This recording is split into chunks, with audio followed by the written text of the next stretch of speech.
тема за да ја известам јавноста, но и да кажам дополнително некој детал, како што каже и заменик министерот, значи за прв пат во историјата овие средства се зголемени до оваа ставка, што значи дека сите оние противпожарни единици на целата територија на Република Македонија што прибавуваат одредени средства од Министерството за одбрана, за прв пат ќе бидат целосно исполнети.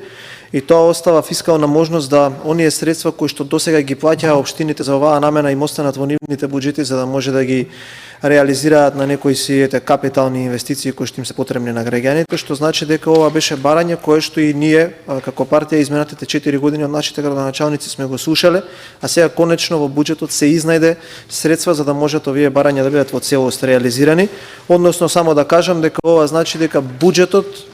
за разлика од 2025 година до 2026 година по овој основ во Министерството за одбрана е зголемен можеби за 100%. Нешто што треба да се поздрави, бидејќи на сите нас ова ни беше приоритетна тема, особено во летните месеци кога се случуваа и многу пожари.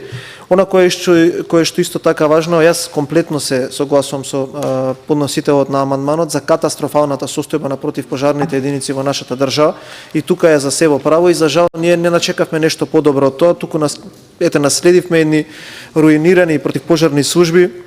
со 10 куван, може да кажем, персонален состав, со камиони, со противпожарна опрема, како што вие ја кажавте.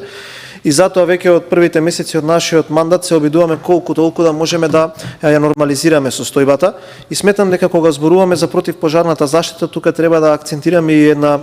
друга територијална противпожарна единица, која што е најголема во државата, таа е Скопската. Од она кое што ги имам како можност да поразговарав со градоначалникот Орце Ѓоргиевски во изминатиот период,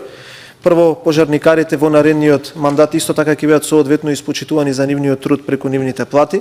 но и второ преку набавка на нови противпожарни возила кои што и така ќе треба да го подобрат нашиот противпожарен систем. Така да овој амандман е во ред, овој амандман е некоја потреба која што граѓаните и оние кои што работат во овие противпожарни единици ја апострофираа во изминатиот период, но исто така треба да се нагласи дека смогнала државата сили, смогнало Министерството за одбрана, министерот Мисајловски и ја зголеми оваа ставка за 100%. Така да мислам дека конечно доаѓаме до едно ниво на една нула, па од овој момент натака веќе можеме да разговараме и за доопремување и за модернизирање на противпожарните единици. Благодарам.